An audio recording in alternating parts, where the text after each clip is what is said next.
अस्सलाम वालेकुम एवरीवन, कैसे हैं आप। आई होप आप सब बहुत अच्छे होंगे और बहुत खुश होंगे। तो आज मैं इस ड्रेस की वीडियो आपके साथ शेयर कर रही हूँ और मैंने जो ये साइज बनाई है ये 2 साल की बच्ची की है और यहाँ पे मैंने 1 मीटर फैब्रिक यूज़ किए हैं। तो चलिए टाइम को ज़ाया किए बगैर हम इसकी कटिंग और स्टिचिंग स्टार्ट करते हैं। तो सबसे पहले हम स्कर्ट रेडी करेंगे, तो उसके लिए मैंने कपड़े को 4 फोल्ड करके ऊपर एक स्ट्रेट लाइन ड्रॉ कर ली है। अब उसका लेंथ लेके मैंने यहाँ पे भी एक स्ट्रेट लाइन ड्रॉ कर लेंगे इसी तरह से। और मेरी जो स्कर्ट की लेंथ रेडी होगी वो 10 इंच पे होगी और मैंने एक्स्ट्रा 2 इंच ज़्यादा ली है क्योंकि हमें 1.5 इंच बॉटम पार्ट को फोल्ड करके स्टिच करनी है। तो मैंने यहाँ पे 12 इंच पे टोटल लेंथ रखे थे। उसके बाद हम इस तरह से फोल्ड करके स्टिच कर लिए हैं। अब हम यहाँ पे इस तरह से प्लेट रख के सिलाई लगाएंगे। तो हमें प्लेट 1 इंच की रखनी है दोनों साइड इस तरह से।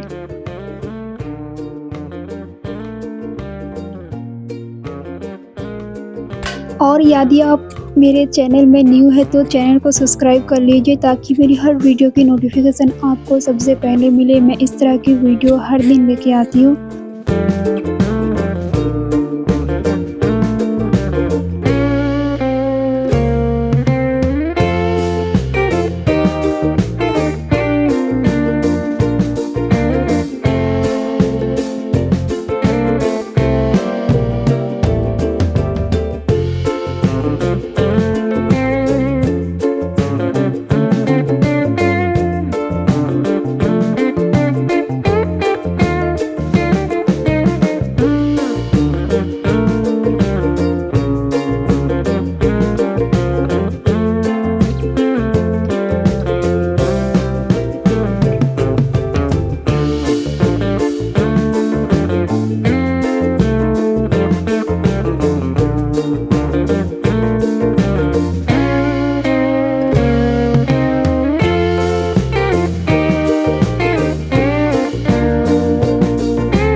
और फ्रेंड्स, अगर आपको डोरी पलटने में दिक्कत आती है, बहुत ही मुश्किल होती है, तो आप इस टूल्स का इस्तेमाल करें। इस टूल से डोरी बहुत ही आसानी से पलट जाती है। मैं इसकी लिंक आपको डिस्क्रिप्शन बॉक्स में दे दूंगी, आप वहां से इसको परचेज कर सकते हैं। उसके बाद आपको इस तरह से पलट के अंदर की साइड हम फोल्ड करके इस तरह से यहाँ पे स्टिच कर लेंगे। थोड़ा सा गैप छोड़ देंगे क्योंकि हमें वहाँ पे इलास्टिक डालनी है। उसके बाद हम टॉप पार्ट रेडी करेंगे, तो उसके लिए मैंने यहाँ पे कपड़े को फोल्ड करके इस तरह से स्ट्रेट लाइन ड्रॉ कर लिए हैं। आप अगर रेडी करें तो आप अपनी बच्ची के साइज़ के अकॉर्डिंग बॉडी का मेजरमेंट लेके रेडी कर सकते हैं। और मैंने यहाँ पे अपनी बच्ची की साइज़ के अकॉर्डिंग मैंने यहाँ पे मेजरमेंट ले रहे हैं। अगर आपको 1 से लेकर 10 ईयर तक बेबी की बॉडी की मेज़रमेंट चाहिए तो आप मेरे वो सारे वीडियो देख सकते हैं जिसमें मैंने बहुत अच्छे से समझाए हैं हर बेबी की साइज़ की मेज़रमेंट। यह ड्रेस बनाने में अगर आपको कोई भी प्रॉब्लम हो तो आप हमें कमेंट में अभी बता सकते हैं और हम आपका रिप्लाई बहुत ही जल्दी करेंगे और साथ साथ ही करेंगे। तो प्लीज़ आप हमें कमेंट में ज़रूर बताना।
तो फ्रेंड्स मेरी ये ड्रेस बनके रेडी हो गई है। तो आप सभी को ये ड्रेस कैसा लगा कमेंट में ज़रूर बताना। वीडियो पसंद आए तो लाइक शेयर सब्सक्राइब करना मत भूलना। आपका एक्सपीरियंस कैसा रहा वो भी ज़रूर शेयर करना और वीडियो को हाइप करना मत भूलना और बेल आइकन को ज़रूर प्रेस करें ताकि मेरी हर वीडियो की नोटिफिकेशन आपको सबसे पहले मिले। फिर मिलते हैं अगले वीडियो में। Thank you for watching.